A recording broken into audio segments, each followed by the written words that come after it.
Welcome to Mallika Badrinath kitchen. Healthy food, tasty food. இப்போ நம்ம பார்க்க போகிறது உளுந்து சாதம். இது வந்து திருநெல்வேலி சைடில் வந்து அந்த காலத்துலேருந்து பண்ணிகிட்டு இருந்த ஒரு பாரம்பரிய உணவு தான். நம்ம பொதுவாக பிளெயின் ரைஸாக சாப்பிட்றப்ப நம்மளுக்கு பார்த்திங்கன்னா வெறும் அரிசியில் இருக்கிற கார்போஹைட்ரேட் தான் கிடைக்கும்.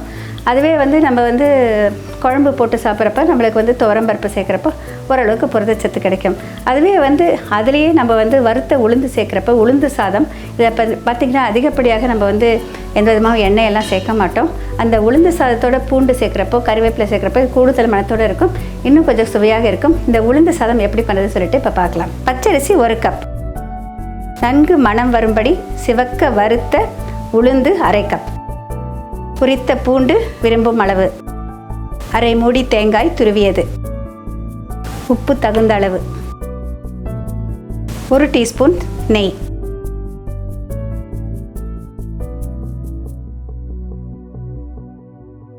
இதுக்கு முழு உளுந்து தான் யூஸ் பண்ணணும். நம்ம வந்து எப்படி வந்து இட்லிக்கெல்லாம் யூஸ் பண்ணுறோம் அந்த உளுந்தை நல்லா செவக்க வறுத்துக்கணும். இந்த மாதிரி நல்லா வறுத்து வச்சுருக்கேன். கருப்பு உளுந்து வேணாலும் யூஸ் பண்ணலாங்க, இல்லைனா இது பாதி அது பாதி யூஸ் பண்ணலாம். கருப்பு உளுந்து கூட நல்லா மணம் வர வரைக்கும் வறுக்கணும். இப்போ வந்து அரிசி 1, உளுந்து 1/2னாக்க 4.5 கப்பு தண்ணி தேவை. இப்போ இந்த 4.5 கப்பு தண்ணியை வந்து நம்ம ப்ரெஷர் குக்கரில் வந்து இங்கே ஊற்றி வச்சுருக்கேன். இப்போ முதல்ல வந்து இந்த வறுத்த உளுந்தை வந்து இதில் சேர்த்துக்கிறேன். இப்போ வந்து அரிசியை வந்து நம்ம கழுவிட்டு சேர்க்கணும். அரிசி வந்து ஒரு கிண்ணத்தை எடுத்துக்கலாம். நம்ம உளுந்து சேர்த்துட்டோம். இந்த தண்ணியில் உரித்த பூண்டு சேர்த்துக்கலாம். 7 பல்லுலேருந்து 10 பல்லு வரைக்கும் சேர்த்துக்கலாங்க, நம்மளுக்கு தேவையான அளவு. தேங்காய் துருவல் சேர்த்துக்கலாம். இதோட தகுந்த அளவு உப்பு. வெல்லம் சேர்த்து நம்ம 1 கப்பு 1.25 கப்புனா அதுக்கு தகுந்த மாதிரி உப்பு சேர்த்துக்கலாம். கொஞ்சம் கறிவேப்பிலை வச்சுருக்கேன், இதையும் சேர்த்துறேன். இப்போ இந்த தண்ணி எல்லாமே நம்ம சேர்த்துட்டோம். தண்ணி கொதி வந்துட்டுருக்கு. இப்போ இந்த அரிசி சேர்க்க போகிறேன். பாபு க்ளோஸ்அப் வந்துடுங்க.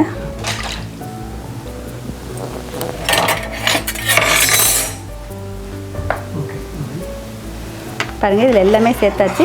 அரிசி மட்டும்தான் சேர்க்கணும். இப்போ தண்ணி வந்து கொதிக்க ஆரம்பிச்சிச்சு. இதில் நேரடியாக சேர்க்குறப்ப தண்ணி கொதி வந்ததுக்கப்புறம் அரிசி சேர்க்குறேன். ஒரு தடவை கலந்து விட்டுடலாம். நல்ல வாசனையாக இருக்கும் இந்த சாதம். குழம்பு எல்லாம் போட்டுகிட்டே சாப்பிட்லாம்.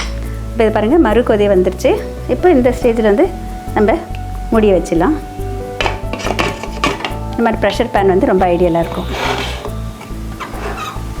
தணலை குறைச்சிட்டு கிட்டத்தட்ட வந்து ஒரு 7லேருந்து 10 நிமிஷம் கழிச்சிட்டு இதை ஆஃப் பண்ணிவிடுங்க. ஆஃப் பண்ணாக்க இது தயாராகிடும். ஸ்டாப் பண்ணிக்கோங்க பாப்பு.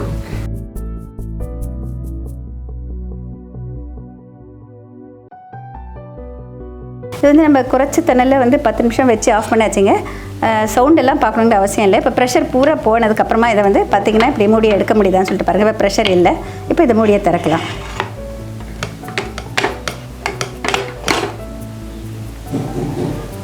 இது பார்த்திங்கன்னா நல்லா வெந்துருச்சு. ஜஸ்ட் இது ஒரு கொஞ்சமாக ஒரு நெய், ஒரு வாசனைக்காக சேர்க்குறேன். பசு நெய் அதிகமாக சேர்க்கணுங்கிற அவசியம் இல்லை. இப்போ இது நம்ம கலந்துட்டு பரிமாறத்துக்கு தயார். இதுலேயே நம்ம குழம்பு போட்டுட்டு சாப்பிட்லாம், இல்லை அப்படியே சாப்பிட்டாலும் நம்ம எள்ளு பச்சடியோ தேங்காய் துவையலும் எள்ளு துவையலும் இதோடு சேர்த்து பரிமாறுவாங்க.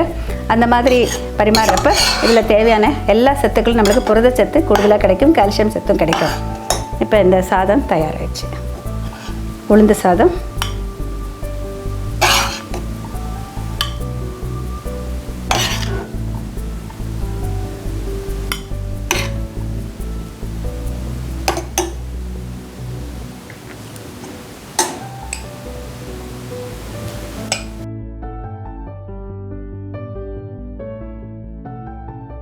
உளுந்து சாதம் திருநெல்வேலி ஸ்டைல் தயார். இதை பார்த்திங்கன்னா வந்து முழு உளுந்து சேர்க்குறோம். முடிஞ்சால் நம்ம கருப்பு உளுந்து சேர்த்தாக்கா இன்னும் கொஞ்சம் நல்லாயிருக்கும். அதாவது ரொம்ப சுலபமான முறையில் ப்ரெஷர் குக்கரில் எப்படி பண்ணுறதுன்னு சொல்லிட்டு இப்போ நீங்கள் கற்றுக்கிட்டீங்க இல்லையா?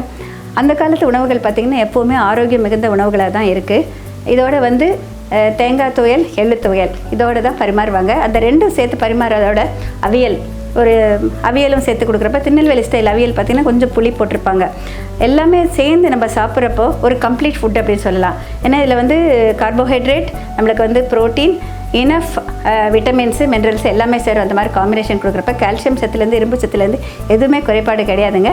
அந்த காம்பினேஷனோட சாப்பிட்றப்ப அந்த காலத்து உணவு பார்த்திங்கன்னா ருசி மட்டும் கிடையாது, எப்படி வந்து நம்மளுக்கு தேவையான சத்துக்கள் அவங்க வந்து சயின்ஸை பற்றி அறியாதவங்க, ஆனால் அந்த சயின்ஸை பற்றி தெரிஞ்சுக்கிறதுக்கு முதல்லையே எப்படி வந்து ஒரு முழுமையான உணவு வந்து தயாரித்தாங்க அப்படின்னு சொல்லிட்டு நம்ம தெரிஞ்சுக்கிறது எப்போவுமே நம்மளுக்கு வந்து ஃப்யூச்சரில் ஆரோக்கியமான உணவை தேர்ந்தெடுக்கிறதுக்கு முடியும். நம்ம நாட்டு உணவுகளை மறக்காதீங்க. இது எப்போவுமே அடுத்த தலைமுறைக்கும் சென்று சேரணும். உரத் rice. In South we have lots of mixed rices. This is a Tirunelveli famous dish. We have to dry roast urad dal, that is black gram dal. If you want, you can use whole black gram with skin also. If you are using 1 cup rice, half cup of urad is necessary. After dry roasting the urad, you have to wash the rice. Heat water around 4.5 cups of water. If it is 4.5 cups of water is necessary. When the water starts boiling, add peeled garlic, roasted urad, grated fresh coconut, few curry leaves, everything together. When it starts boiling, add washed rice. Once it comes to another boil, close with the lid and then keep the weight on. Reduce the flame. You have to keep it for 10 minutes, 7 to 10 minutes, and then switch it off. It's ready. I have added very little ghee just for the flavor of it. Just half a teaspoon to 1 teaspoon. When you are opening the lid, add little ghee and then serve hot. Along with this, coconut tuvail and sesame seed tuvail, both are served, and avial also can be served. It becomes a complete food when you serve everything together.